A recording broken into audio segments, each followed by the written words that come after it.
Man can't improve on Mother Nature. He can make it more convenient. He can make it easier. He can make it so we can see it and all those things, but it doesn't necessarily make it better.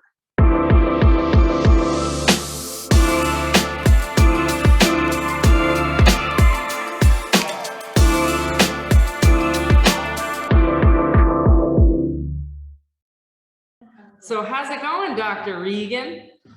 Going good. Going very good. Awesome.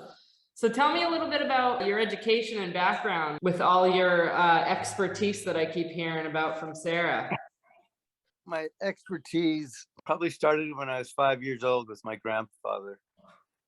I used to ride along with him a lot of times, and he would have me grade steers and cows and why people would buy this and not buy this and do all that kind of stuff and test me on it. And then he got bit by a rattlesnake and he couldn't ride his horse anymore.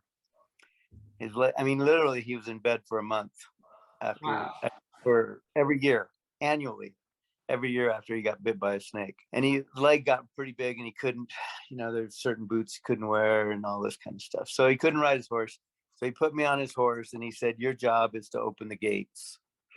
And that was kind of my learning process of being aware of the obvious and observation.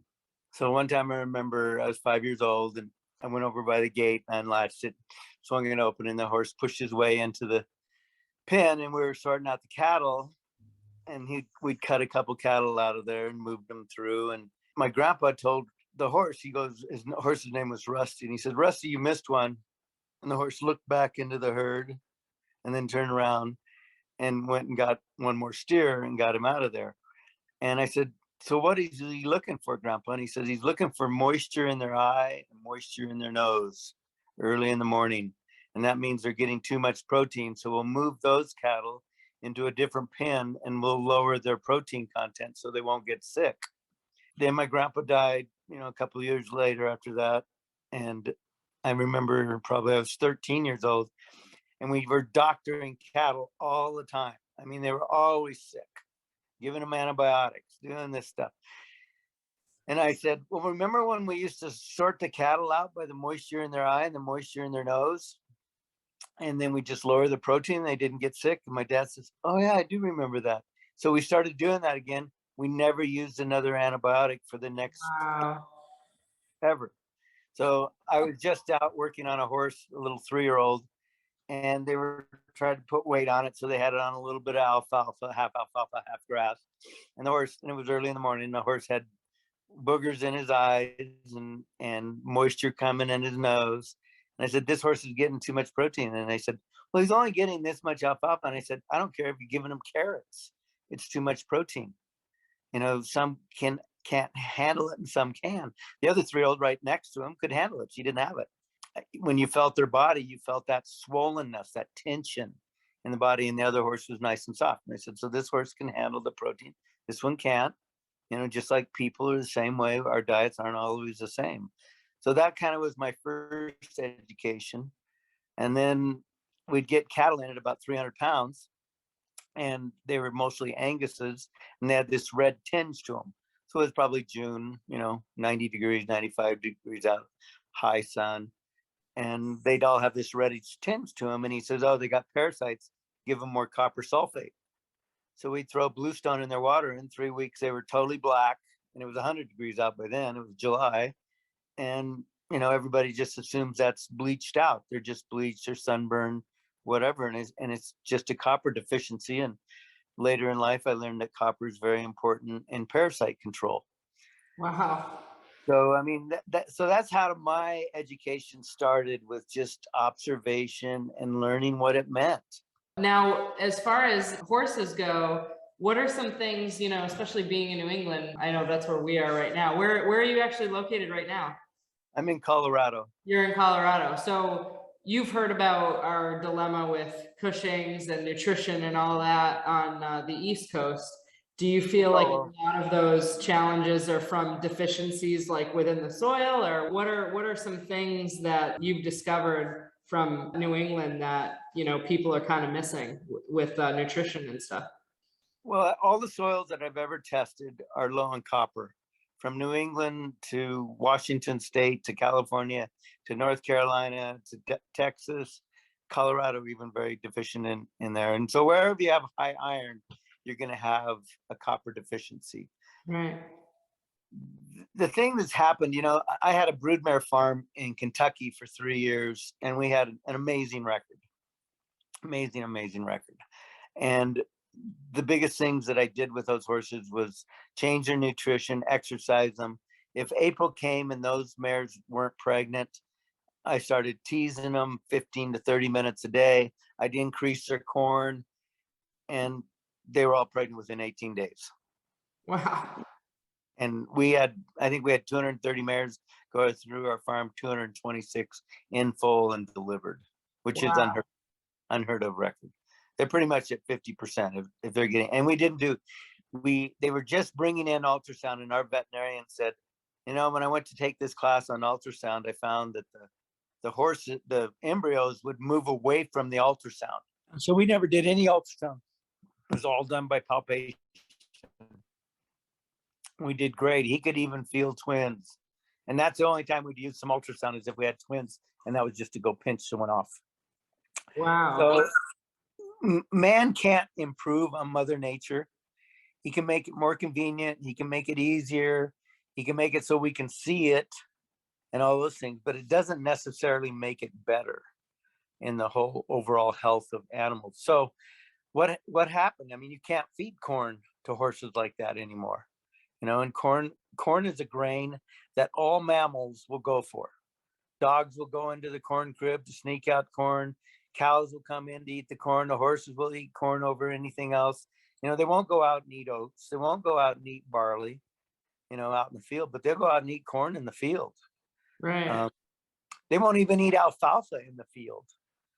I mean, we had alfalfa in our pastures, and the horses never touched alfalfa. They'd eat grass. Now, if you cut alfalfa, let it get a little tender, then they'll eat it. But they won't eat it in nature. They'll eat grass in nature. They'll eat grass cut, but they won't eat alfalfa just growing up out of the ground.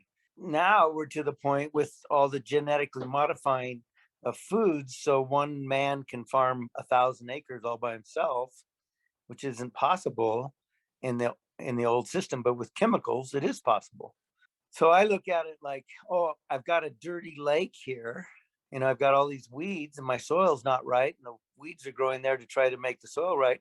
Well, let's kill the weeds. So that's the same idea. If I have a dirty fish tank and I'm going to put chemicals in there to clean the fish tank. Yeah, it might clean the fish tank, but the fish can't live in it. Right. So the same thing's happening to our horses. They're getting foods that aren't really foods. I mean, they can't even feed GMO corn to pigs anymore. And how long do you think pigs have been eating corn? Right. Forever. But they can't eat it anymore because they get bloody dysentery. Right. It tears up their gut flora. So it looks like corn and it tastes like corn, but it's not corn. Right. And so I think a lot of our glycophosphates have gotten into the DNA coding of the animal, because phosphorus is the main bond between all those DNA spirals. Glucose, the glyco part of the phosphate, because glycophosphate means sugar phosphorus, the sugar sneaks it in. It's like the Trojan horse. And then the phosphorus gets into the DNA structure and changes it. Right. And so they're seeing these insulin resistance horses. We're seeing more insulin resistant people. We're seeing 30-year-old people that are diagnosed with type 1 diabetes, which is always traditionally been called the juvenile diabetes. Right. So, and Cushing's, we never heard of Cushing's in the 70s and 80s and hardly in the 90s. And then the 2000s come around and, oh, he's probably got Cushing's. What are your thoughts on Cushing's, like as far as how it starts? And I mean, I've been hearing a lot about it being an age-related illness where it's a benign tumor on the pituitary. What are your thoughts on what developed that? Is it mainly nutrition that has developed that, or is it age? Well, no, I look at the horses, as I do with any mammal. I look at three things: physical, chemical, and emotional. That's the three-legged stool to health. Right. And anything can cause anything. You can worry and get an ulcer. You can eat the wrong foods and get an ulcer. You can get a blow to the stomach. damaging the vagus nerve and develop an ulcer. So with Cushing's, what I've seen, because I had a 39-year-old thoroughbred that we were still fox hunting till she was 29 and riding her till she was 35. She never had Cushing's. And what's one thing that Western medicine just, lives and dies on is the blood test. So they do a blood test and they say, oh, you have diabetes. Oh, you have Cushing's. Oh, you have, arteriosclerosis. They come up with anything from their blood test, but they really don't know how to read a blood test. And blood tests, you have to remember, that's only the chemistry part. And that's only 20% of the whole diagnosis. Right. I just saw a horse a couple months ago. It was diagnosed with pre-Cushing's. And the vet was like, we should get him on the medication now. And I'm like, the horse doesn't even have, long hair. Are you having to shave the horse? No. Well, why does he think the horse has pre-Cushing? Well, because it's starting to get this little bit of crest in its neck. And I said, well, could be insulin resistance. That could be overfeeding the horse. It could be bad nutrition. It could be you're not exercising the horse.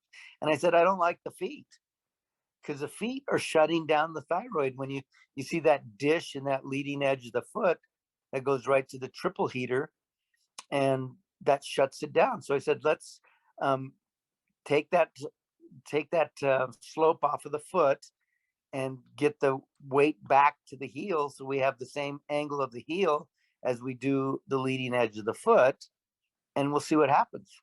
Because I've seen a lot of 35-year-old Cushing horses that I've gone in and trimmed their feet just the way I wanted them to be. The horse popped out 3 abscesses in one foot and 2 abscesses in the next foot the next day, and was cantering across the pasture. And I was brought out because the horse was just dragging around, not lifeless. And it looked like a yak. I changed the nutrition. 2 days later, the horse is starting to shed out. The horse lived for 4 more years on no medication. What did you start feeding the horse? What did you change in the nutrition to change the balance? Well, I put the horse on the regular Dynamite, and then a product called Breeder's Pack, which is high in copper, zinc, and manganese. Okay. And those 3 minerals really work with each other to get the liver to start functioning. Those minerals are the precursor for an enzyme in the body called superoxide dismutase, which is probably the strongest antioxidant known to man. Wow. And as we get older, that it's produced in our liver, and it starts to decrease in amount. And that's when we fall off the horse and we go, oh God, I don't heal up like I used to. It sure hurts a lot more to fall now than it did 20 years ago. So, and that's all from superoxide dismutase. So it's amazing what you can do. And you can say, yeah, it's from old age. It's from shitty dentistry. The dentistry you're seeing coming out of the vet schools, and they never even used, in the 70s, they didn't do dentistry. Usually the farriers did it manually. Right. And now they came out with these power tools, and they crack horses' teeth, and they take too much off, and that all plays with those cranial plates. That affects the pituitary. Yep. Every time that horse breathes, it pumps the pituitary. But if the angles are wrong in their teeth, they breathe, they don't get that full pump or stimulation of the pituitary. Absolutely. That's what I've been trying to bring to light with the dentistry I do, where I mainly do hand floating, and I have noticed severe balance issues where they're taking way too much off of the bottom, and it's putting pressure on the mandible bone and the cranial bones, and the horse ends up with major headaches and pole issues, all that stuff. So and then a lot of the bits that they use, a lot of the bits that they use and the gimmicks, and tying like a lot of the Western people will tie a horse's head up in the air to make him get to be the peanut roller. He just wears the muscles out. Right. Or they bit him up and really pull their head way back into their chest, so they're behind the vertical, and he's sitting there like that. Well, do you think that's comfortable? You think he might start grinding his teeth? Any of those things are possible. Right. What are some things that people can do, especially people that are kind of new to horses, or maybe they're getting back into it, where they can really do some research and advocacy for their horse and start them off on the right foot, especially with nutrition? Well, I think the big thing they got to do is start with the feet. You Yeah. know, I think it's really important to have a balanced foot and start learning some of the feet. Dr. Bowker is a good one to start with. Cheryl Henderson from ABC, Hoof Care's a good one. I mean, they're both like, he's a vet and she's more of an engineer, so she's got that eye. The thing that's lost in trimming, and the thing that's lost in dentistry and even horsemanship, is the art. It's become a mechanical thing, and we act like we're treating cars. Right. Like a one size fits all. One size fits all, and it doesn't work that way. And that's where the artistic eye comes into play, of being able to. I was just in Florida, and this horseshoer is there. He's been trimming horses since 1965, and I think oh my God, he is 80. He's 80 years old now, and he's been shoeing and trimming horses since 65. And he still takes measurements. He said, someday I'm not always right on everything. I got to take a measurement sometime. He goes, 90% of the time I'm right on, but that 10%, I just slapped the shoe on him, and then all of a sudden they say the horse is lame. We looked at one horse down there, and everybody's saying this horse is lame, and Charlie goes, no, that horse isn't lame. He just doesn't like his shoes. Right. We went over there, pulled his shoes off, and he was sound. And then Charlie reshot him, and he took quite a bit off of one foot. And the horse had just been shod 2 days before. Wow. So, and then the horse was fine. But so many times they say, oh, this horse is lame. And Charlie's like, no, the horse isn't lame. He just doesn't like his shoes. They hurt. Right. Lame if you're walking around in that thing. And the same thing with dentistry. They just get in there and they think they have a plan that they're going to do, and like you said, with the power tools, it's so easy to take too much off. Yeah, for sure. And then it's very difficult to put it back on. Yeah. Like impossible.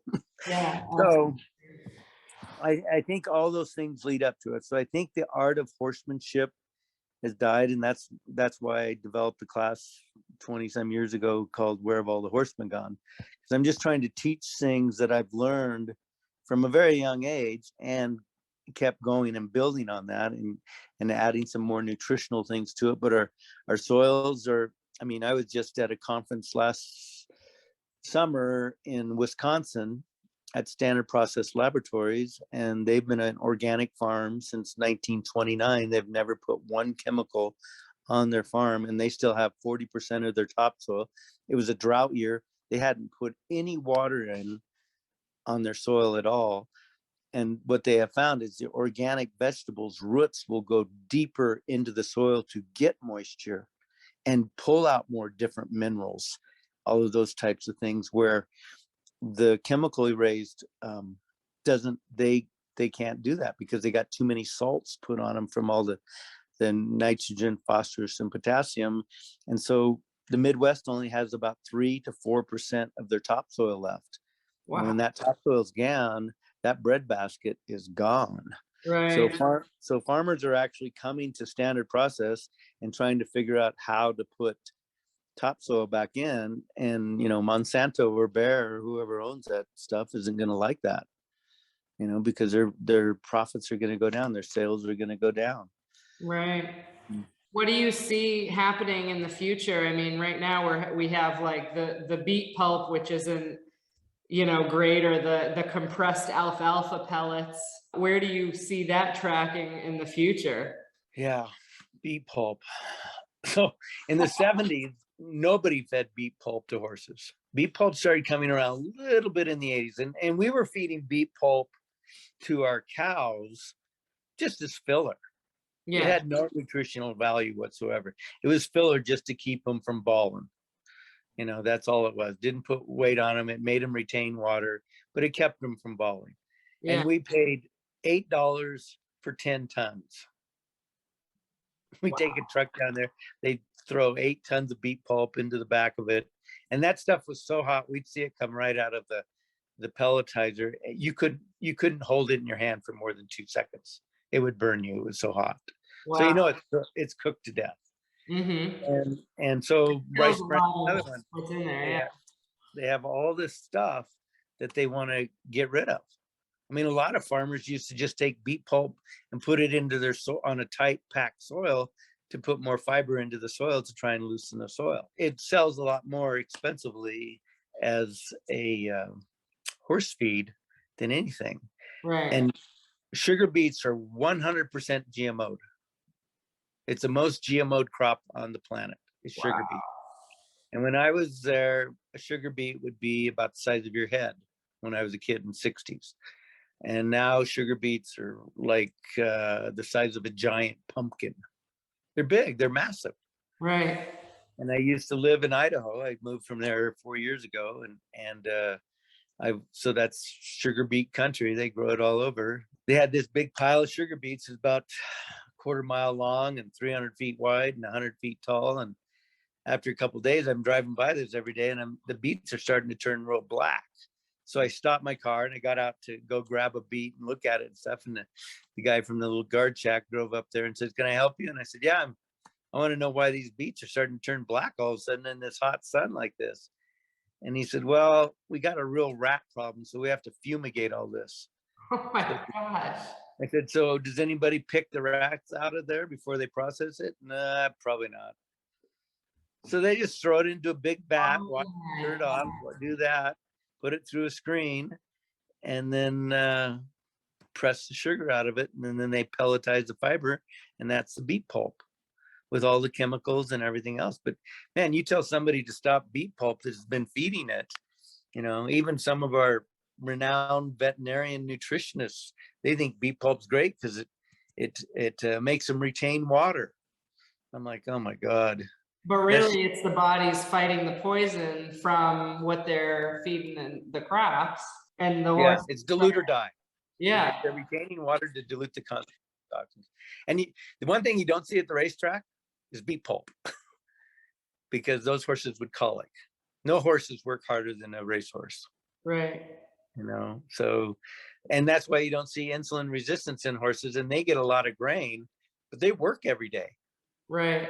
What do you think is the best, given the circumstances of not having the best soil and the feed with the GMO and all that? What have you discovered a feed like right now that is healthy for horses, or is there a regiment that's healthier and what to stay away from? Well, the one thing I definitely say, stay away from beet pulp and rice bran. They're byproducts. Okay. Anytime we fractionate something, there's something missing from there that was intended for the whole utilization of that food. So we're very into fractionated thing. I mean, you'll see horse feeds that'll list, let's say they list soybean meal. So that's a soybean meal is a fractionated product. And then later in the list, it'll say soybean oil. So why didn't they just put whole extruded soybeans? Well, because it's too not cost effective. They just add a chemical to it, extracts the oil, grinds the meal up, puts that in there, and then adds the oil back in because it needs a little bit more moisture. But then you got the chemical from there. I mean, it's all about trying to make it more convenient and easier. So my thing with horses is I tell the less amount of grain you can feed, the better off you're going to be. Okay. Grain is for energy. Grain is not for weight gain. Grain is not to make the horse feel warmer. It doesn't do really any of those things very much. It gives them energy. And that's why you see thoroughbreds get so much grain when they're racing, because they need the energy. You'll never win a race without graining a thoroughbred. I mean, if everything's equal, if this guy over here is feeding grain and you're not feeding grain, you probably aren't going to beat him. But what I found when I was at the racetrack, a lot of these guys were feeding 22, 23 quarts of grain a day. I fed 5 pounds. Wow. 3-pound coffee can is all, and I won a lot of races. But my horses were utilizing better. And I didn't work my horses very much. Once they won a race, they didn't see the track again until they needed to go into a race. I would just hand walk them. And everybody'd laugh at me and say, "Regan, you need to train your horses. And then I put them in a race, and they said, well, you can't put them in a race. You got to work them. And then I'd win the race, and they'd say, oh my God, you're so lucky, you know? But you had a And I'm system like, that worked. right. Well, they just think they got to work them. Is if you ever saw that movie Farlap, where that trainer just worked the snot out of him, because Farlap was a very lazy horse. They just worked him, and he became the greatest horse of all time, right? For sure. And so he tried to do that to all of the horses, and they just pretty much all broke down. Right. He had one horse that could handle that, but not the other ones. And so I just treat them like they're little kit gloves. And once they learn how to do the race and change their leads, come through the starting gate, and that's why I didn't like working with babies so much, because they had so much a learning curve. But Right. if I had an older horse that had made $300,000 and he had some ankle problems and stuff like that. I had one horse one time, we won 8 races in a row with her. I always put the worst jockey on her. That he was really strong. He was a high school wrestler, and he could hold her out of the gate, and I make her be last, and then she would really come on. She won 8 races in a row. We got her claimed for $2,500, and she never won another race. Wow. Because they started training her.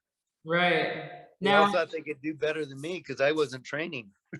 Right. Now, so do you focus more on like forage intake, like hay and grass? And Yeah. what are your thoughts on quantity and quality right now? Well, quality. If you have the quality, the horses won't eat as much of the grass. You know how when people say, oh, you got to turn your horses out for 15 minutes, and then take them off. Yeah, get their stomachs ready for the grass. I never did that. Really? I'd go ride my horses really hard, but I used a lot of fertilizers. Like when I was in Western Washington, the first time I put 2 tons per acre of lime on my soil. And then every year, pretty much after that, I put 500 pounds per acre. And then if I had any buttercup growing, that would just be white where the buttercups were. It took me about 4 years. I got rid of all the buttercups in my field, and my horses would never eat for more than 40 minutes. Wow. And then they'd go find a shade tree. Animals eat for minerals, and they will eat themselves sick to founder if they're not getting the minerals. So how do you get the minerals? Well, you got to put them in the soil. And if you have a high rainfall, like where you guys live in New England, it rinses all the minerals away. And we have acid rain now, which we didn't have probably 50 years ago. And so you got to counteract the acid rain also. And so it just, you've got a lot of grass there that doesn't have any mineral content, and the horses will eat and eat and eat and eat and eat and eat and eat. So you almost have to mix in mineral-based stuff. Yeah, you have to feel the soil. So that way, they're at least getting that, right? Or put it on your soil. Okay. Yeah, and that's the best way. Hay too. Hay is also, a main food source for sure. But if they're not getting the minerals, then you have to supplement. Right. Then you get an imbalanced feed supplement at that point. Right. I like to go with hay that's about 12% protein. Okay. And what do you find provides more of that first cut or second cut? Or even third cut? Well, first cut, you're going to have a little higher protein. Okay. Because that will make the mare come into heat, that higher protein. Okay. When they go out there and eat those grasses in the spring, that's when they will start to ovulate more and get in full. The later cuts don't have as much protein, and they don't usually have as many weeds either, because you've already cut the weeds out and a lot of them didn't come back. So if you're just fertilizing with traditional nitrogen, phosphorus, potassium, NPK, what I learned this just last summer, I never knew this little part of the puzzle, is we're very magnesium deficient also, and magnesium is a hard mineral to assimilate in the body. And potassium, if you put potassium chloride on your soil, it will block the absorption of magnesium.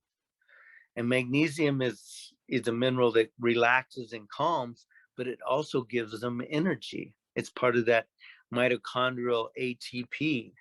When that magnesium bond breaks, then that release of it gives them energy to keep moving. And so I think that's real important in utilizing and the metabolization of sugar in there. And just like in people, as in horses, insulin resistant horses have a higher level of insulin in their bloodstream than a non-insulin resistant horse, because the body's still trying to shove it in there. So Right. what happens to a human that goes through insulin resistance is if they don't get insulin or metformin or glucophage or whatever they're giving them, they go to sleep. And it's called a diabetic coma. Horses don't process it that same way. And that's why we can't use metformin on horses, because believe me, if we could, they'd be selling it. Of course. But what I see is happening with diabetics and all that is they get a circulation decrease. The cells are so sick at the cellular level that they can't process the sugar. And so they start to swell up and it gets moved into fat cells. And that's where you see the fat padding starting to happen on the horses and the crusty neck. And again, look for that leading edge of that foot, because a lot of times vets will put horses on like L-thyro to try and increase their metabolism, and it might help for a short period of time. And they tell veterinarians at the racetrack tell people, well, put them on L-thyro, they'll do better. Even if the blood test doesn't say they need it, they'll do better, because it's a stimulant. Right. And it's a legal stimulant. So I think you need to get the horse more mineralized and less acid. So your acid feeds, are all your grains. And we feed a lot of that.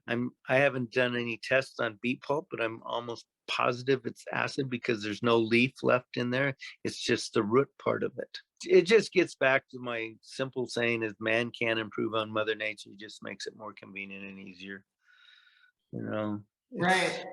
And that can definitely complicate, creating a good diet for a horse with what is, out there currently with all the foods that now have fillers and stuff like that and are causing some, complications health-wise. But so it sounds like the simpler you go, the easier it's going to be on your horse. So yeah, that's for sure.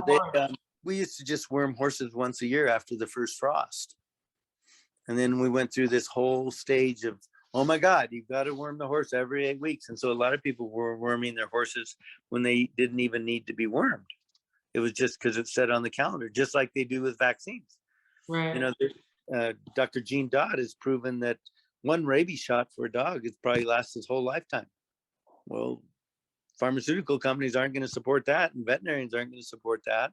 Right. So they start doing everything by the calendar, and they're trying to do things. That's their prevention program, is vaccinations and worming. Right. And I'm like, if you keep your copper level up, you're not going to have the parasites. If you keep your immune system strong, you're not going to get sick.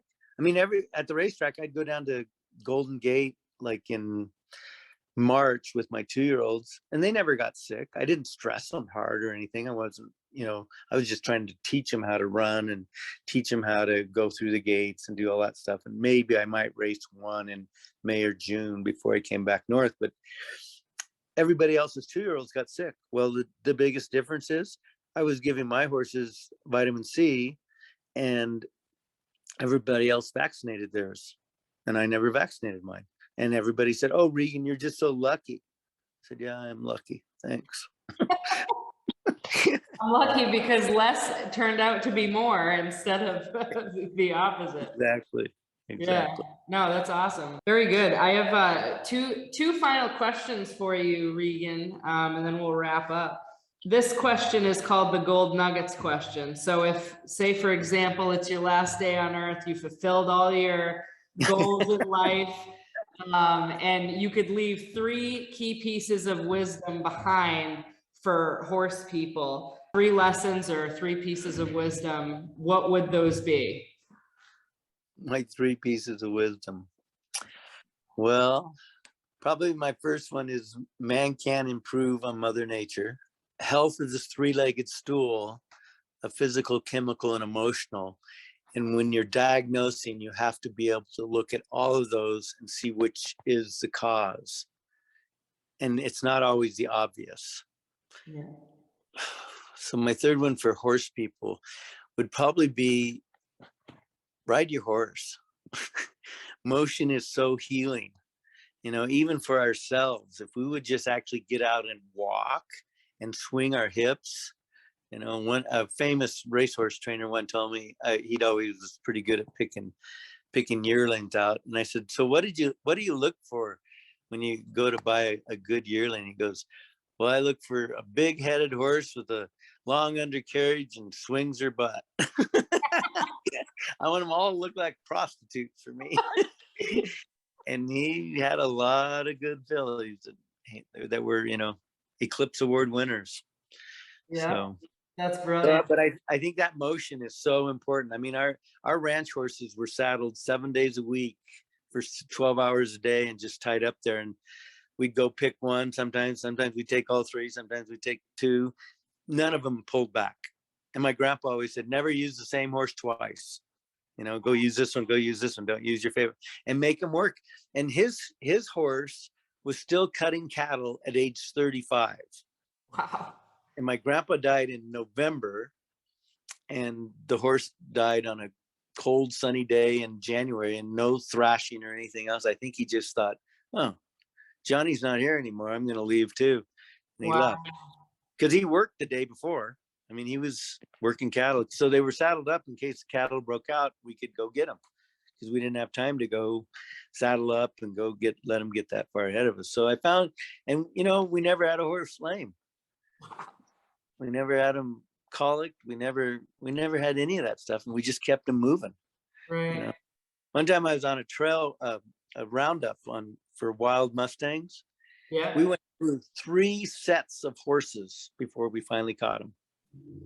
Wow. We had radios, we'd chase them for 25, 30 miles. And the people, we'd tell them which way they're going, and they were up ahead with other horses. And then they'd get out of there and they'd chase them, and we'd put our horses in the trailer and they'd communicate with us. We went through 3 sets of horses, and finally the Mustang just dropped their head and stuck their tongue out and went, who in the hell are these people? Why do they want us so bad? They just kept going and going. It was amazing. That's awesome. That is very cool. Well, thank you, Regan, for jumping on with me. And final question for you is, what's your definition of empowerment? Being able to feel totally calm when everything is moving fast around you. Being the eye of the storm. That's awesome.